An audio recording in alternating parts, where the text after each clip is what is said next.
तर नमस्कार मित्रांनो, व्हाईट हाऊसमध्ये डिनरमध्ये गोळीबार, डोनाल्ड ट्रम्प यांनी थोडक्यात बचावले. तर मित्रांनो, हे सर्व नेमका घटनाक्रम काय घडला होता, हल्लेखोर आणि बॉर्डरूमच्या दिशेने धावत आला होता, सर्व गोष्टी आज आपण पाहणार आहोत मित्रांनो. कारण शहरातील एक प्रसिद्ध वॉशिंग्टन म्हणजे एक हिल्टन हॉस्टेलमध्ये आयोजित करण्यात जाणाऱ्या एका व्हाईट हाऊसमध्ये असोसिएशन मार्फत एक कार्यक्रम उपस्थित करण्यात आला होता. मात्र वार्षिक मेजवानीमध्ये कार्यक्रमामध्ये शनिवारी रात्री एक सशस्त्र हल्लेखोराने घुसखोरी करून गोळीबार केला होता. मात्र या कार्यक्रमामध्ये प्रमुख पाहुणे म्हणून अमेरिकेचे राष्ट्राध्यक्ष डोनाल्ड ट्रम्प, पत्नी मेलोनी ट्रम्प, उपराष्ट्राध्यक्ष JD व्हान्स यांच्यासह अनेक महत्त्वाचे तिथे दिग्गज नेते तिथे VIP उपस्थित होते. 8 वाजता कार्यक्रम सुरू झाल्यानंतर 8:34 बंदुका आणि चाकूने सज्ज असलेला 31 वर्षाचा हा व्यक्ती हॉटेलच्या एक लॉबीमध्ये धुमाकूळ घालण्यासाठी आला होता. तो थेट मुख्य बॉर्डरूमच्या दिशेने धावला. गोळीबार झाल्याने कार्यक्रमामध्ये उपस्थित असलेल्या हजारो पाहुण्यांमध्ये प्रचंड घबराट पसरली. लोक टेबल खाली लपून बसले. त्यावेळी ट्रम्प यांनी अक्षरशः त्यांच्या कोणालाही दुखापत झाली नाही तरी देखील सुरक्षा रक्षकाने कॉल टॉमस ॲलन या नावाच्या हल्लेखोराने लगेचच ताब्यात घेतले. हल्लेखोराला ट्रम्प आणि प्रशासकीय अधिकाऱ्यांनी लक्ष करू इच्छित असे ट्रम्प सांगितले होते. ट्रम्प याच्या अगोदर देखील 2024 मध्ये हा तिसरा मोठा हल्ला झाला होता. व्हाईट हाऊसमध्ये एक करस्पॉन्डच्या एका नावावरचा एक कार्यक्रम पत्रकारिता अभिव्यक्ती स्वातंत्र्याचा गौरव करण्यासाठी आयोजित केला होता.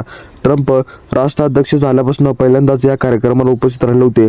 पण कार्यक्रम 30 दिवसांनी पुन्हा होणार असल्याप्रमाणे ट्रम्प यांनी जाहीर केले होते. मात्र आरोपी कुटुंबियांनी आधीच व्यक्त केली होती ती चिंता.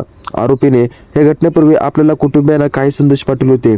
संदेश मिळाल्यानंतर त्यांच्या भावाने पोलिसांशी संपर्क साधून संभाव्य धोका असल्याची माहिती दिली.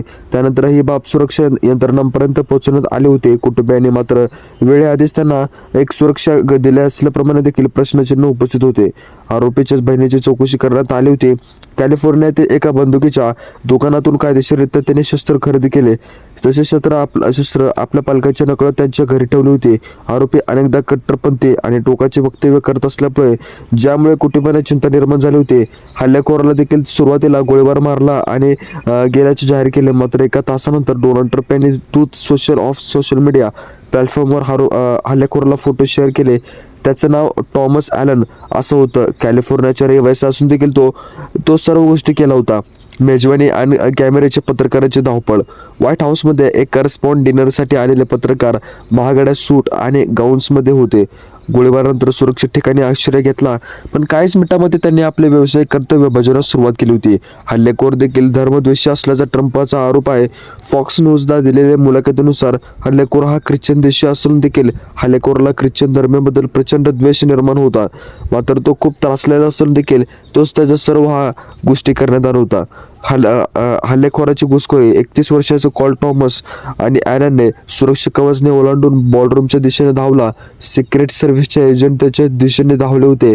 गोळीबार केला. एका एजंटच्या बुलेट रेसिस्टच्या नुसार जॅकेटवर गोळी लागली होती. पण सर्व VIP सुरक्षित असल्याप्रमाणे देखील ते सर्व गोष्टी करण्यात आले होते. तर मित्रांनो, या सर्व गोष्टीवर आपलं मत काय मला नक्कीच कमेंट बॉक्समध्ये नक्कीच कळवा. आणि डोनाल्ड ट्रम्पवर हल्ला करण्यात आला गेला होता याबद्दल तुम्हाला काय वाटतं मला कमेंट बॉक्समध्ये नक्कीच सांगा.